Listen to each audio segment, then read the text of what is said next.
Halo semuanya, kembali lagi dengan English with me bersama Teacher Taufik. Kali ini kita akan lanjutkan pembahasan kita tentang materi TOEFL ITP, khususnya Long Man Preparation, Structure and Written Expression, skill 42. Nah, pada skill 22 kita akan bahas yaitu distinguish the person from the thing. Jadi di sini maksudnya itu kita harus mampu untuk dapat membedakan mana yang orang, mana yang benda dalam kalimat ya. Nah, seperti apa jelasnya dalam kalimat yang dimaksud ini apa? Person dan things itu orang dan benda itu. Nah, langsung aja kita bahas ke slide berikutnya biar lebih tahu yang dimaksud distinguish the person from the thing itu. Baiklah, kita baca dulu uh, tulisan yang di-highlight ini. Nouns in English can refer to persons or things. Jadi, nouns itu kata benda dalam bahasa Inggris itu bisa saja merujuk kepada orang atau juga bisa merujuk kepada benda. Okay. Sometimes in the written expression sections of the TOEFL test, the person is used in place of the thing, or the thing is used in place of the persons.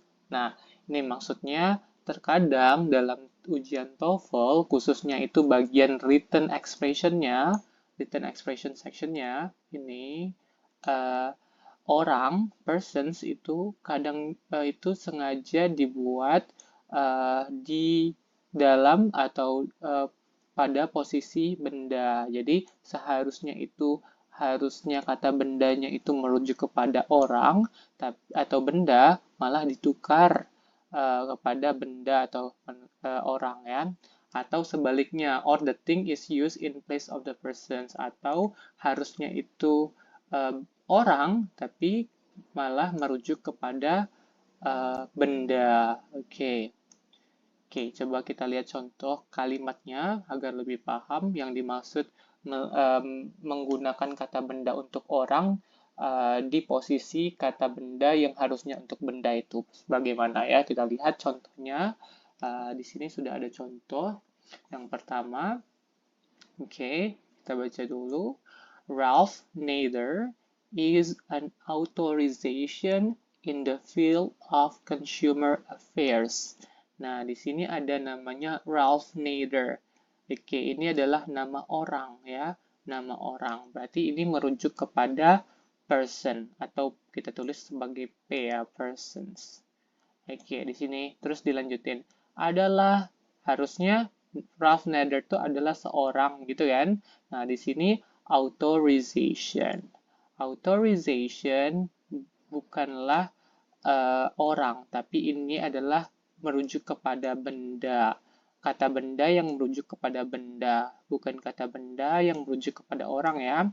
Oke, thing ya, kita tulis T di sini thing. Harusnya di sini bukan authorization, namun sebaiknya ini adalah authority, menjadi authority. Nah, authority ini adalah kata benda yang merujuk kepada orang, persons. Jadi, authority adalah orang yang melaksanakan atau melakukan authorization. Nah, authorization itu atau otoritas ya kalau dalam bahasa Indonesia itu merupakan kata benda. Sedangkan authority atau bahasa Indonesia mungkin orang yang bekerja dalam yang melakukan otoritas atau otoritas ya.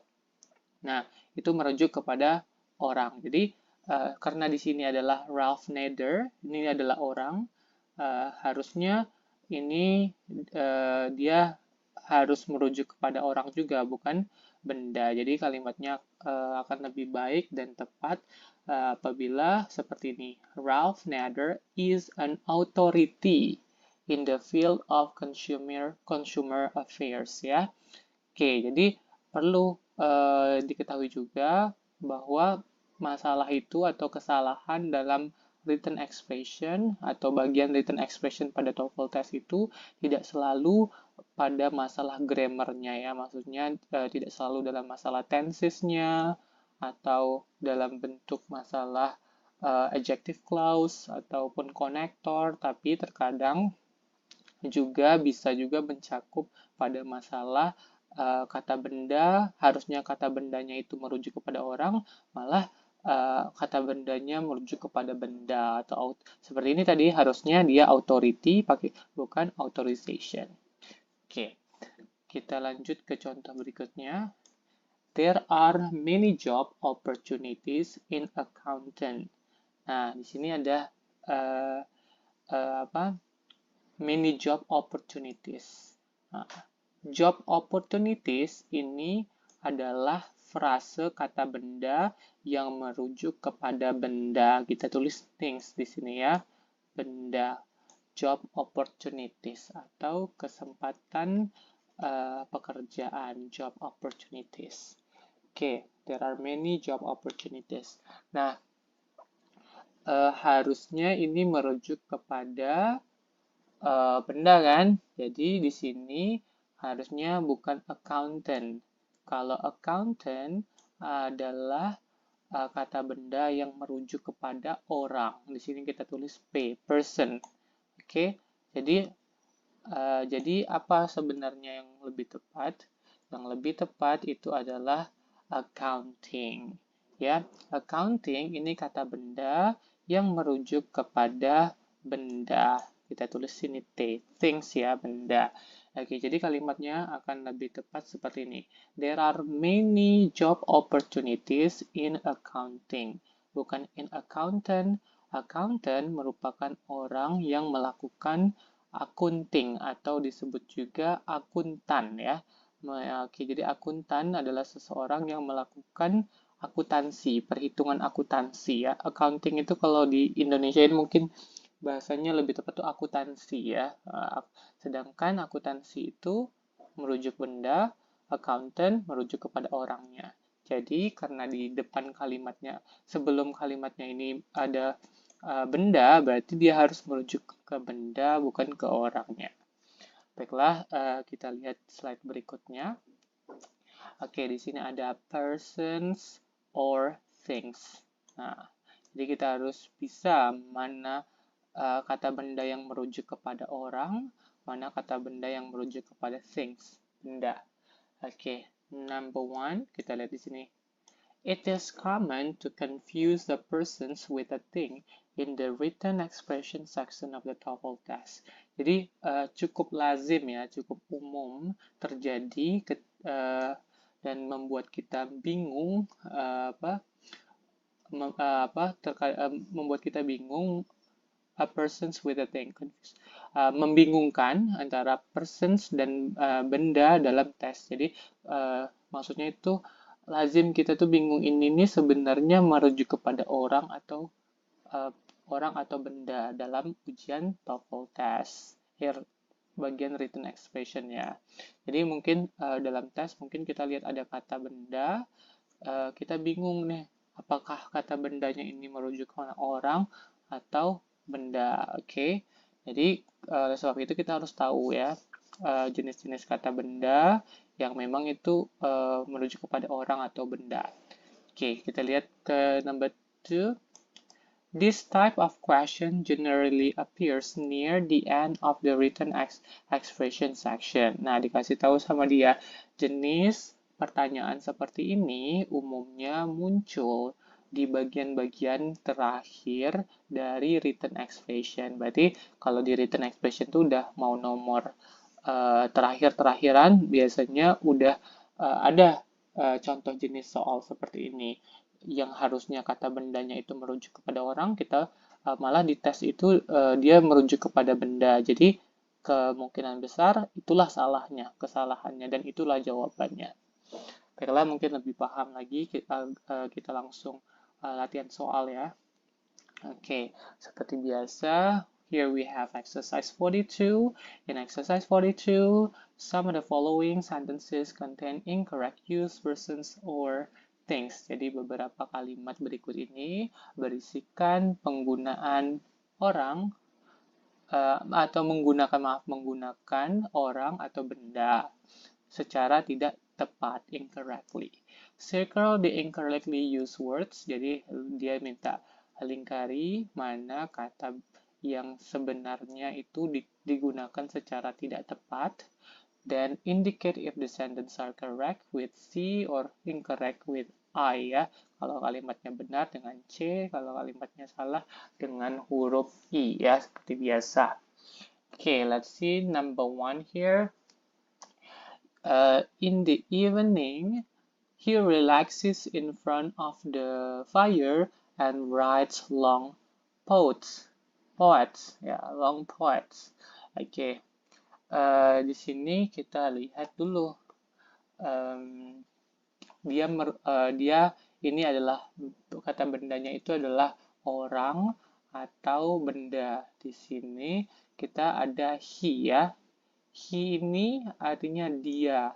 Dia ini berarti merujuk kepada untuk orang dan untuk laki-laki ya, he ya. Nah, berarti ini orang ya, merujuk kepada orang. Oke. Nah, di sini kita lihat ada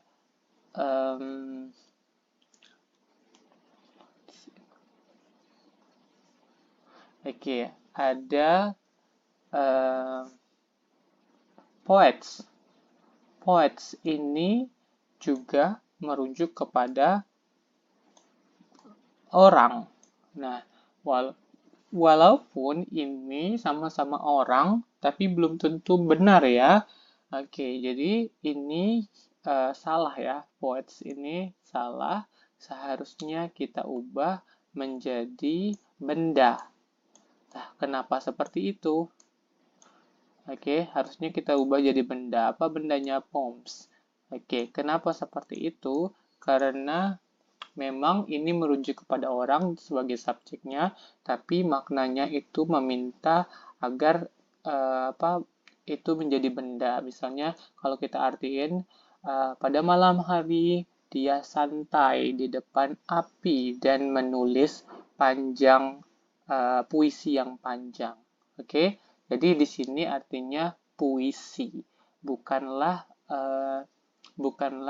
penyair ya. Poets itu adalah orang yang menulis puisi ya. Nggak mungkin dia menulis orang ya. Oke, jadi yang lebih benar itu menulis puisi, merujuk kepada benda. Jadi yang ditulis itu adalah benda, bukan orang. Oke, jadi kesalahannya di situ. Jadi hati-hati ya, walaupun di depannya itu kata sebelumnya itu merujuk kepada orang atau benda, belum tentu dia harus sama-sama benda, bisa aja atau orang, bisa saja seperti ini person di depannya tapi belakangnya benda. Jadi harus dilihat dulu maknanya ya. Nah, ini maknanya yang lebih tepat itu mengharuskan dia jadi benda ya, bukan orang di belakang kata yang di setelahnya. Oke, jadi kesimpulannya number 1 incorrect, salah. Harusnya poets jadi poem. Oke, let's see number 2. Service in the restaurant was slow because one cook has called in sick. Oke, nah di sini kita lihat service in the restaurant was slow because one cook had called sick. Oke, service ini merujuk kepada benda ya, pelayanan artinya. Nah, oke, di sini one cook ini dia berarti orang ya, berarti orang, walaupun cook itu mungkin berarti memasak ya, tapi di sini dia berarti orang yang memasak, mungkin juga disebut koki ya. Jadi dia merujuk kepada orang. Oke, walaupun mereka ini berbeda, satunya lagi ngomongin merujuk kepada benda, yang satu lagi merujuk kepada orang, tapi ini secara makna benar ya. Jadi artinya pelayanan di dalam restoran itu lambat karena satu koki atau tukang masak sedang sakit ya, had called in. Oke, jadi secara makna benar. Jadi untuk memastikan itu benar atau salah, kita perlu juga memahami maknanya. Oke, jadi number 2 is correct. Baiklah, kita lihat number 3, nomor ketiga. The sculptor worked from sunrise until sunset on his new project. Nah, sculpture ini merujuk kepada benda. Sculpture itu artinya patung kan? Patung berarti benda ya. Oke. Work from sunrise until sunset on his new project. Nah, ini secara makna enggak nyambung ya. Di sini kalau diartiin, itu artinya patung bekerja dari pagi atau dari matahari terbit sampai matahari tenggelam pada proyek barunya. Di sini ada his. His ini merujuk kepada orang ya. His itu kepemilikan dia ya. Berarti ini persons. Nah, berarti di sini harusnya bukanlah benda. Lagian juga benda apa mungkin benda di sini kan artinya patung, sculpture itu artinya patung. Apakah mungkin patung itu bisa bekerja? Tidak mungkin ya. Jadi harusnya bukan sculpture. Harusnya jadi kalau artinya tukang patung itu mungkin sculptor ya. Sculptor with dengan akhiran TOR ya. Itu merujuk kepada orang yang membuat atau bekerja ya, membuat patung. Oke, jadi ini salah ya. Harusnya ini merujuk kepada person, orang. Oke, jadi kuncinya tuh kita harus tahu maknanya juga ya, agar dapat mengidentifikasi apakah sudah sesuai benda ataukah di sini yang dibutuhkan orang atau kata benda yang merujuk kepada orang atau kata benda yang merujuk untuk benda ya. Oke, kita lanjut number 4. She has received several awards for his research in engineer. Oke, di sini letak kesalahannya ya. Harusnya di sini bukan engineer. Engineer dia merujuk kepada orang atau orang yang bekerja dalam teknik tertentu ya, atau kalau dalam bahasa Indonesia mungkin diartikan sebagai insinyur. Insinyur. Jadi seorang engineer itu adalah seorang insinyur ya. Oke, dia sudah memperoleh, kita artinya dia sudah memperoleh,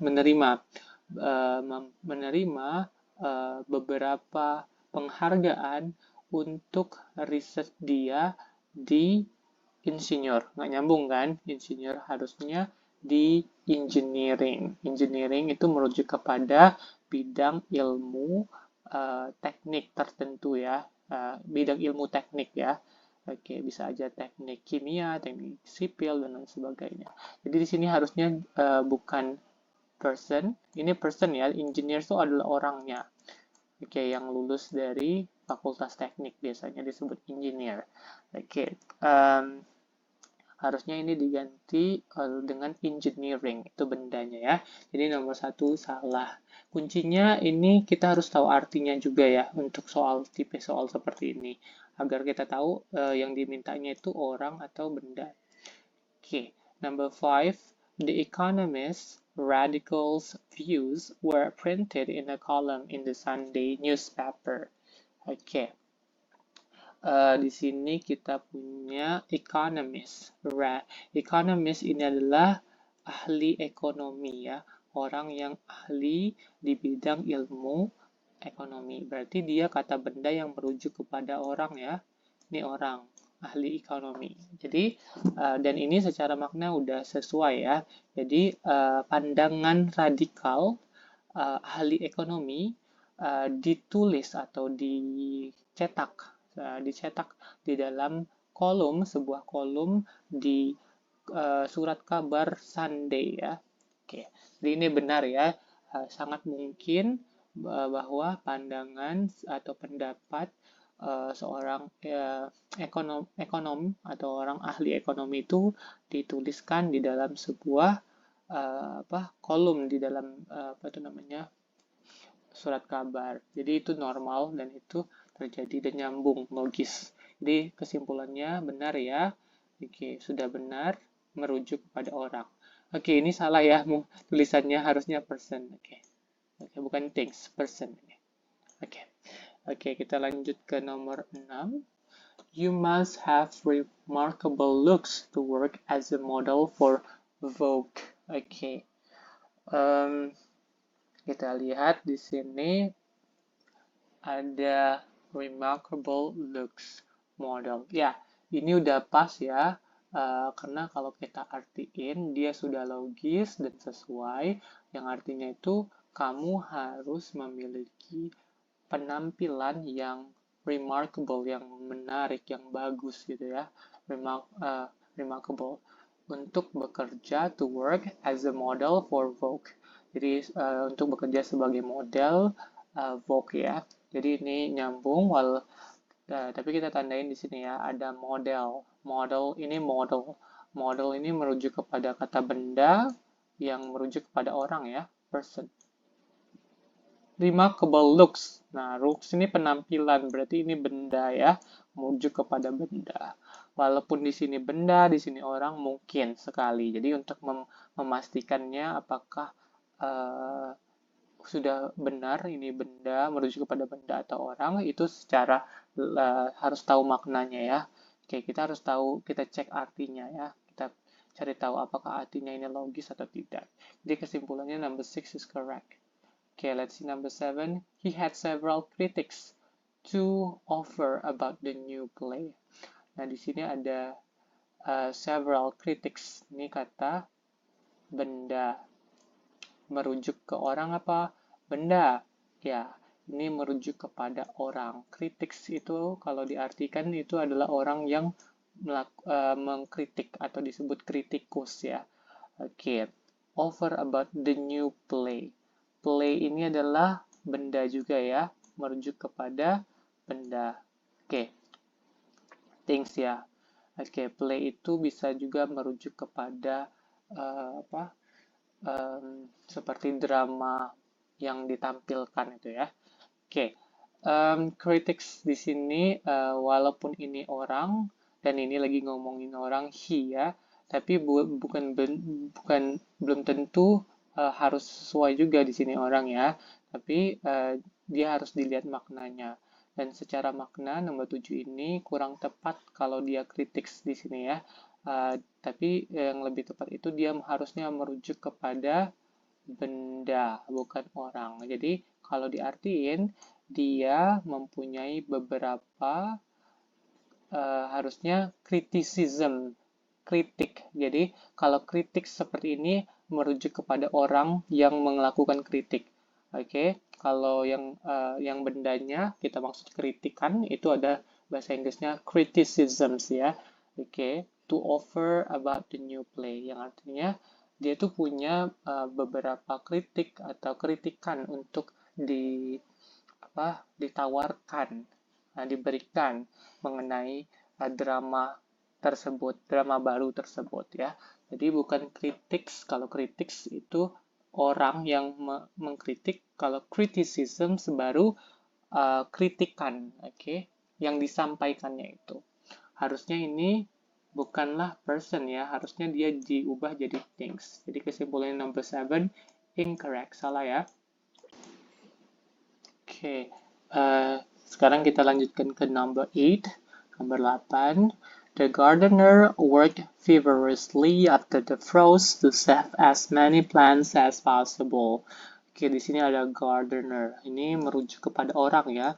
Gardener itu mungkin diartikan tukang kebun ya.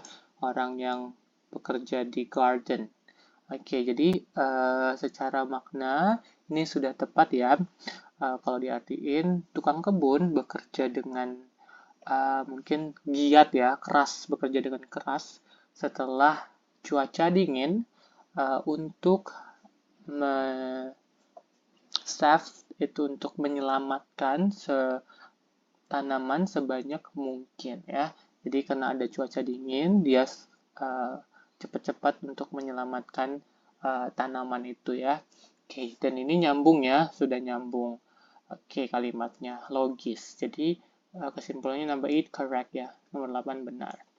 Oke, let's see number 9. The company hired a statistics to prepare marketing studies for the new product. Oke, di sini ada company hire. Company berarti dia merujuk kepada benda ya. artinya perusahaan. Oke, ini benda, things. Oke, nah di sini ada statistik. Statistik merujuk kepada benda juga, artinya ya statistik. Oke, nah tapi ini kalau kita lihat arti secara makna, kalimat ini tidak benar ya. Harusnya yang salahnya di sini. Harusnya bukan statistik, tapi harusnya dia diubah jadi statistician atau adalah orang yang ahli dalam statistik ya. Jadi harusnya di sini kan kalau diartiin perusahaan itu hired, mempekerjakan seorang, berarti ada mempekerjakan ini pasti orang ya. Berarti harusnya person di sini bukan things. Kalau statistik ilmu statistiknya, tapi kalau statisticians tadi adalah orang yang ahli dalam statistik. Jadi ini salah, harusnya di sini bukan statistik tapi statisticians, merujuk kepada orang. Oke, kesimpulannya number 9 is incorrect, salah. Okay, now we continue to number 10. The famous acting has appeared in more than 50 Broadway plays. Oke, nah di sini ada acting. Ini benda ya, merujuk kepada benda, acting, atau orang yang melakukan acting. Oke, acting itu peran, bukan peran ya. Ya, acting kalau dalam bahasa Indonesia, acting. Oke, jadi di sini harusnya bukanlah acting ya, tapi harusnya itu adalah aktor. Harusnya dia merujuk kepada orang, bukan benda. Oke, di sini juga ada kata famous. Famous kan terkenal. Biasanya lazimnya yang terkenal tuh bukan acting, tapi yang terkenal itu adalah aktor atau orang yang melakukan acting ya. Kalau acting itu adalah perbuatannya atau penampilannya gitu ya. Jadi artinya aktor terkenal itu sudah muncul di lebih dari 50 Broadway plays atau seperti drama ya. Oke, jadi cukup banyak dia sudah tampil ya, jadi dia terkenal. Jadi di sini yang muncul itu biasanya merujuk kepada orangnya ya. Oke, jadi number 10 ini salah, incorrect. Harusnya kata bendanya itu merujuk kepada orang, bukan ke benda. Baiklah, itu saja untuk pembahasan kita kali ini. Kita sudah bahas bahwa dalam TOEFL test, khususnya written expression section atau bagian written expressionnya itu sering ada penggunaan kata benda yang kurang tepat, yang seharusnya kata bendanya merujuk kepada orang, malah ditulis dengan kata benda yang merujuk dengan kata benda ya. Jadi membuat kalimatnya jadi tidak logis atau tidak nyambung. Tadi kita udah lihat beberapa contoh dan perlu dihati-hati juga ketika melihat bagian section yang written expression, bagian-bagian akhir biasanya ada soal tipe seperti ini. Baiklah, itu saja dari saya terkait materi kali ini. Nantikan pembahasan-pembahasan materi bahasa Inggris lainnya di channel ini ya. Jangan lupa di like, comment, dan subscribe ya. Terima kasih, sampai jumpa kembali.